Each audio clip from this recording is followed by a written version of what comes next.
Siguiendo con el estudio de los códigos de avería, hoy le toca el turno al P1447. Este código tiene referencia al sistema de filtros antipartículas. Concretamente, la definición sería filtro de partículas taladrado o presión diferencial de escape erróneo. Vamos a hacer el diagnóstico y localización de este código en un Peugeot 307 2000 HDI con sistema de filtros de antipartículas. Los síntomas que presentaría este vehículo son luz 1000 encendida y una falta de prestaciones al circular. Para la lectura de los códigos de avería, lo primero es localizar el enchufe EOBD de comunicación y conectar la máquina de diagnosis. En este caso, puesto que es un Peugeot 307, destapando la parte izquierda del cuadro de instrumentos, aparecerá el enchufe de diagnosis. Una vez conectada la máquina de diagnosis, procederemos a la lectura de los códigos en todos los módulos del vehículo. Leeremos los códigos EOBD, en este caso pertenecientes a la avería del motor, luz 1000 encendida, y comprobaríamos los parámetros relacionados con el código de avería que acabamos de leer. Conectamos la máquina de diagnosis y una vez leídos los módulos del vehículo, observamos que solamente en el módulo del motor tenemos códigos de avería. En ninguno de los otros módulos tenemos ninguna avería. Nos centramos en el código de avería que tiene el vehículo.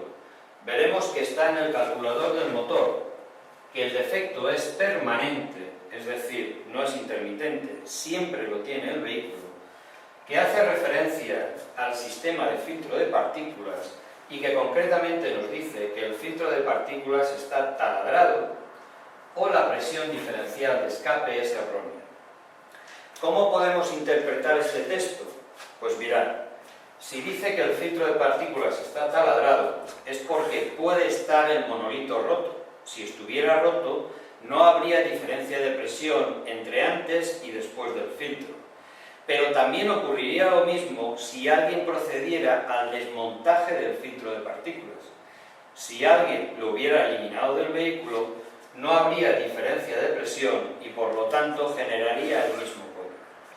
Pasamos a ver los parámetros con el motor en funcionamiento y observamos que con el motor al relenti 803 revoluciones por minuto, la presión diferencial del filtro de partículas son 0 milibares.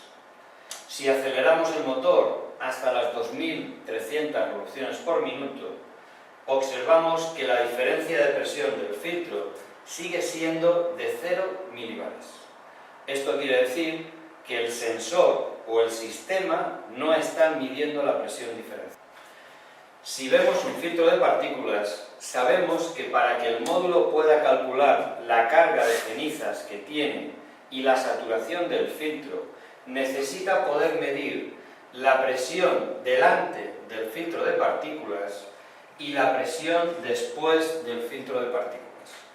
Esa diferencia de presión entre antes lo que está tapado y después la presión de salida es lo que facilita al módulo el cálculo de la saturación del filtro. Por tanto, el siguiente paso sería la localización en el vehículo del sensor de presión diferencial.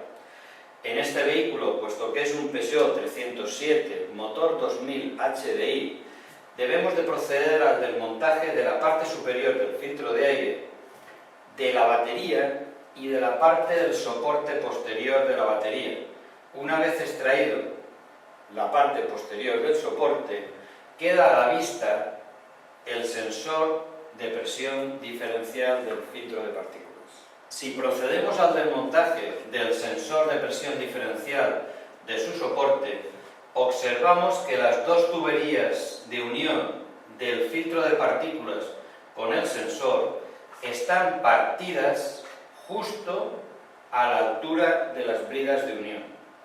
En este caso, esta es la avería que produce la generación del código P1447 y el hecho de que el sensor de presión diferencial a cualquier revoluciones del motor no sea capaz de medir nada, es decir, a ralenti mide 0 y a 3000 vueltas sigue midiendo 0, puesto que no le llega la presión generada en el filtro de partículas. En este caso, la rotura de los tubos de medición de la presión diferencial es la causa de la avería. Si observamos la fotografía, veremos que en este vehículo, además de estar roto las tuberías a la unión con el filtro, también presenta la tubería de subida de la presión antes del filtro de partículas quemada justo a la salida del filtro. Los gases calientes que circulan antes del filtro han producido que se derrita, se queme la tubería de unión. Una vez sustituidas las tuberías que han producido la avería en este vehículo, procedemos a la lectura de los parámetros del motor una vez solucionado el problema. Observamos los parámetros a velocidad de ralenti. Tenemos el motor a 803 revoluciones por minuto y observamos efectivamente que la presión diferencial sigue siendo de 0 milibares. Si procedemos a acelerar el vehículo hasta las 3000 revoluciones por minuto, observaremos que en este caso la diferencia de presión aumenta hasta los 11,8 milibares. Quiere decirse, el sistema está midiendo correctamente. El problema que presentaba el vehículo está solucionado. Solamente nos quedaría la regeneración del filtro de partículas para poder eliminar la saturación que presentaba. Uno de los síntomas que presentaba el vehículo al principio era la falta de prestaciones, producida por la saturación del filtro de partículas. Esa saturación la podemos eliminar generando una regeneración forzada del filtro a través de la máquina de diagnóstico.